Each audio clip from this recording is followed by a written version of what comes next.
हरियाणा में राज्यसभा चुनाव के बाद राजनीतिक गलियारों में चर्चाओं का दौर एकदम उफान पर रहा है। सबसे ज्यादा चर्चा आदमपुर से कांग्रेस विधायक कुलदीप बिश्नोई को लेकर हो रही है।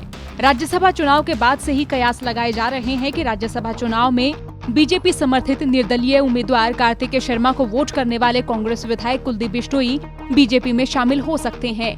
राज्यसभा चुनाव के बाद मुख्यमंत्री मनोहर लाल और राज्यसभा के नवनिर्वाचित सदस्य कार्तिकेय शर्मा बीजेपी के राष्ट्रीय अध्यक्ष जेपी नड्डा और केंद्रीय गृह मंत्री अमित शाह से मिलने पहुंचे थे। और ठीक इससे पहले सीएम मनोहर लाल ने हरियाणा भवन में कुलदीप बिश्नोई से भी मुलाकात की थी।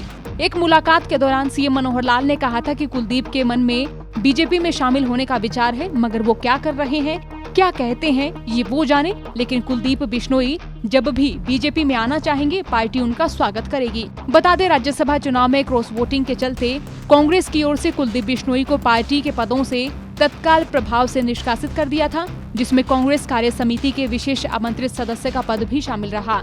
वहीं राज्यसभा चुनाव में कांग्रेस उम्मीदवार अजय माकन की हार के बाद कुलदीप बिश्नोई ने ट्वीट किया था, फन कुचलने का हुनर आता है मुझे, सांप के खौफ से जंगल नहीं छोड़ा करते हैं। तो इसके बाद कुलदीप बिश्नोई के बेटे भव्य बिश्नोई ने भी ट्वीट किया कि हम समंदर हैं, हमें खामोश रहने दो, जरा मचल गए तो शहर ले डूबेंगे। बता दें, कुलदीप बिश्नोई ने आदमपुर में अपने समर्थकों के साथ बैठक कर ये भी कहा था कि वे जल्द ही अपने समर्थकों से पूछकर कोई बड़ा फैसला लेंगे। उन्होंने जेजेपी में जाने से तो मना कर दिया था, लेकिन बीजेपी में जाने की खबरें उनके इसी बयान से और तेज होने लगी थी। कुलदीप बिश्नोई ने कहा था कि वे छोटी मोटी पार्टी ज्वाइन नहीं करेंगे। रविवार को हरियाणा के आदमपुर के कांग्रेस विधायक कुलदीप बिश्नोई ने देश के गृह मंत्री अमित शाह और बीजेपी के राष्ट्रीय अध्यक्ष जेपी नड्डा से मुलाकात की है।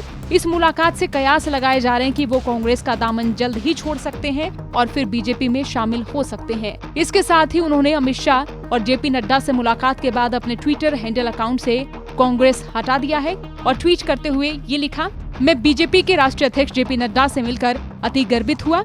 उनका सहज और विनम्र स्वभाव उन्हें औरों से अलग दिखाता है। उनकी सक्षम अध्यक्षता में बीजेपी ने अभूतपूर्व ऊंचाइयों को देखा है। मैं उनके उत्तम स्वास्थ्य और दीर्घायु की कामना करता हूं।